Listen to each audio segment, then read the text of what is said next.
ప్రభుత్వం ఏర్పడిన తర్వాత దాదాపు పూర్తి చేసుకున్న సందర్భంగా ఈరోజు ఈ రాష్ట్రంలో జరుగుతున్న దౌర్జన్యకాండ, అవినీతి, ఆశ్రిత పక్షపాతం, అరాచకాన్ని ఎదుర్కొనే పరిస్థితి ఈరోజు ఆసన్నమైంది.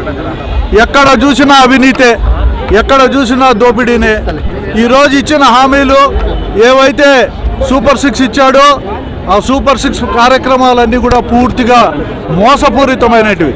మనందరికీ తెలుసు, పిల్లలకు డబ్బులు ఇస్తా అని చెప్పి మొదటి సంవత్సరం మోసం చేసినాడు. ఒక సంవత్సరం మటుకే ఇచ్చినాడు, ఇప్పటికీ లాస్ట్ సంవత్సరం ఎగ్గొడతాడు. అంటే ఈయన చెప్పిన సూపర్ 6 కార్యక్రమాల్లో తల్లికి వందనం అనే కార్యక్రమం, అమ్మఒడి అనే పేరుతో వచ్చిన కార్యక్రమం, ఈ కార్యక్రమం కేవలం 2-3 సంవత్సరాల కంటే ఎక్కువ ఇచ్చే స్థితి లేదు. 2 సంవత్సరాలు పేద ప్రజలను, బడికి పోయే పిల్లలను మోసం చేసే పరిస్థితి ఏర్పడింది. ఈరోజు నిరుద్యోగ విపరీతంగా రాష్ట్రంలో వేలాది లక్షలాది మంది నిరుద్యోగ భృతి కోసం ఎదురు చూస్తున్నారు. ఈరోజు ఇంతవరకు కూడా 2 సంవత్సరాలు పూర్తయింది, రాగి నయా పైసా కూడా వాళ్ళకి ఇచ్చిన సందర్భం లేదు. ఆడవారికి 19 ఏళ్ళు నిండితే 60 ఏళ్ల వరకు 1500 నెల ఇస్తానని అబద్ధాలు చెప్పాడు.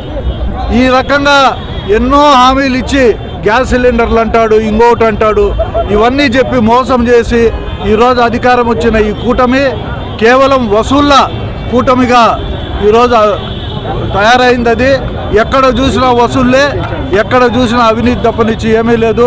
చంద్రబాబు నాయుడు గారు రోజుకొక మాట చెప్తూ 2 సంవత్సరాల్లో జగన్మోహన్ రెడ్డి జపం తప్పనిచ్చి, ఆయన్ను తిట్టడం తప్పనిచ్చి, ఆయన మీద అభాండాలు వేయడం తప్పనిచ్చి, బట్ట కాల్చి ఆయన ముఖాన్ని వేయడం తప్పనిచ్చి వేరే కార్యక్రమాలు ఏమీ చేయడం లేదు. ఇది ఒక అట్టర్ ఫ్లాప్ ప్రభుత్వం అని చెప్పి కూడా ఈ సందర్భంగా తెలియజేస్తారు.